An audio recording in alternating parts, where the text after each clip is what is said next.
بسم اللہ الرحمن الرحیم۔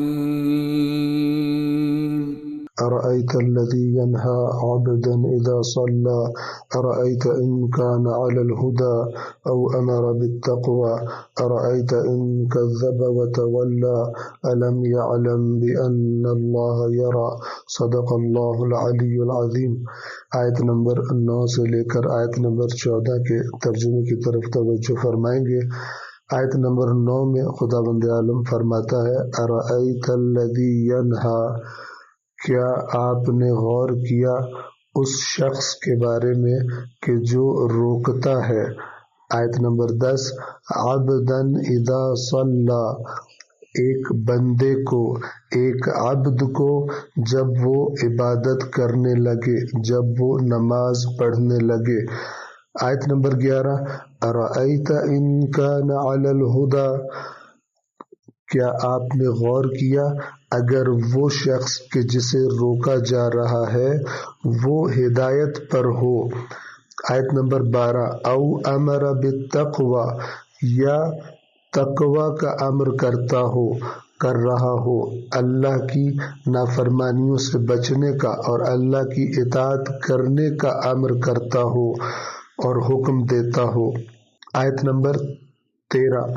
ارأیت ان کذب وتولی، کیا آپ نے غور کیا اگر وہ شخص کہ جو روک رہا ہے، روکنے والا ہے اللہ کے بندے کو، اگر وہ کذب وتولی، جھٹلانے والا ہو، حق کو جھٹلانے والا ہو، وتولی، اور حق سے پشت کرنے والا ہو، حق سے منہ پھیرنے والا ہو۔ آیت نمبر 14 الم یعلم بأن اللہ یری، کیا یہ روکنے والا نہیں جانتا کہ اللہ اسے دیکھ رہا ہے، یعنی اس کے تمام اعمال کو اور اس روکنے کی حرکت کو، عبادت سے روکنے کو بھی اللہ دیکھ رہا ہے۔ ان آیات میں روکنے والے سے مراد ابو جہل ہے اور جسے روکا جا رہا ہے اس سے مراد خود رسول اللہ صلی اللہ علیہ وآلہ وسلم کی ذات اطہر ہے۔ ان آیات میں چند نکات کی طرف توجہ فرمائیں گے۔ سب سے پہلی بات تو یہ ہے کہ اگر یہ سورہ سب سے پہلی سورہ ہے جو رسول اللہ پر نازل ہوئی، اور اگر یہ سورہ ایک ہی مرتبہ میں ساری کی ساری نازل ہوئی تو پھر سوال یہ پیدا ہوتا ہے کہ آیا رسول اللہ پہلی وحی سے پہلے بھی نماز پڑھا کرتے تھے؟ جبکہ ہمیں بتایا گیا ہے اور روایات میں آیا ہے کہ نماز پنجگانہ شب معراج واجب ہوئی تھی۔ تو اس کا جواب علامہ طباطبائی رحمۃ اللہ علیہ تفسیر میزان میں اس طرح سے دیتے ہیں کہ رسول اللہ پہلی وحی اور ظاہری رسالت کے آغاز سے پہلے بھی نماز پڑھا کرتے تھے، اور اگرچہ وہ نماز اس باقاعدہ نماز جو اب ہم پر واجب ہے اس کی شکل میں نہیں تھی، اور یہ نماز تسبیح کی شکل میں اور سجدوں کی شکل میں ہوا کرتی تھی۔ اور اس بات کی بھی دلیل ہے کہ رسول اللہ ظاہری رسالت سے پہلے بھی نبوت کے حامل تھے اور اللہ کی عبادت کیا کرتے تھے، اور اس وقت بھی ابو جہل ان کو روکا کرتا تھا چونکہ وہ ایک اللہ کی عبادت کیا کرتے تھے۔ رسول اللہ نے کبھی بت پرستی نہیں کی، تو اس ایک اللہ کی عبادت کرنے سے ابو جہل رسول اللہ کو منع کیا کرتا تھا اور دھمکیاں دیا کرتا تھا۔ تو اس پہلی سورہ میں ہی رسول اللہ کو تسلی دی گئی اور ابو جہل کی حالت پر غور کرنے کا کہا گیا کہ غور کیجئے کہ اس کی حالت کتنی بری ہے، اس کی روش کتنی بری ہے کہ جو ہمارا بندہ ایک اللہ کی عبادت کر رہا ہے اور شرک نہیں کرتا، یہ اسے روکتا ہے اور اسے دھمکیاں دیتا ہے، کیونکہ ابو جہل رسول اللہ کو دھمکی دیا کرتا تھا اور کہتا تھا خبردار اگر تو نے عبادت کی تو میں تجھے ماروں گا، میں تجھے نقصان پہنچاؤں گا۔ بس خداوند عالم نے فرمایا کہ ابو جہل کی روش کتنی غلط ہے کہ جسے فالو کرنا چاہیے، جس کی بات ماننی چاہیے، اس کو یہ روکتا ہے، خود گمراہ ہے اور حق پر چلنے والے کو روکتا ہے۔ اور ان آیات کے بعد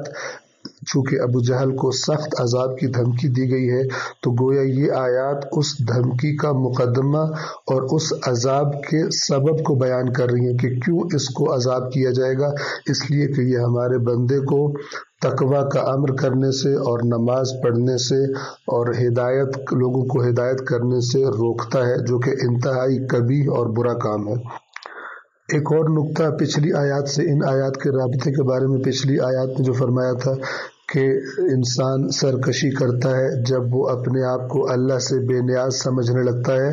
تو گویا اس سرکشی کرنے والے انسان کی ایک بڑی مثال کے طور پر اس شخص کا تذکرہ کیا گیا، ابو جہل کا، کہ یہ کس طرح سرکشی کرتا ہے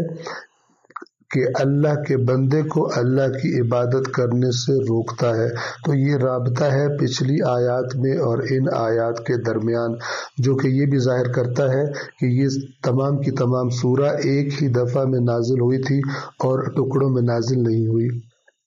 اسی طرح ایک اور نقطہ کہ جو آیت نمبر 14 میں فرمایا کہ کیا یہ نہیں جانتا کہ اللہ اسے دیکھ رہا ہے، تو یہ بھی علامہ طباطبائی رحمۃ اللہ علیہ کے بیان کے مطابق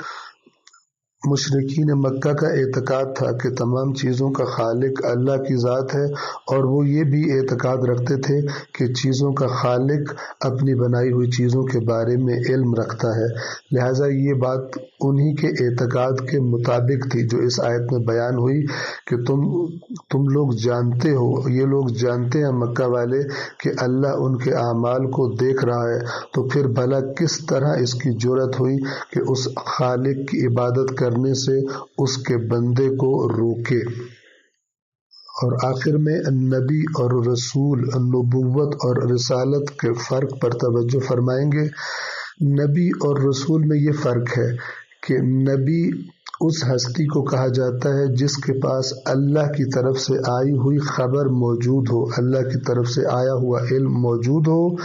لیکن ابھی اس کی ذمہ داری نہ لگائی گئی ہو کہ اس علم کو لوگوں تک پہنچائے۔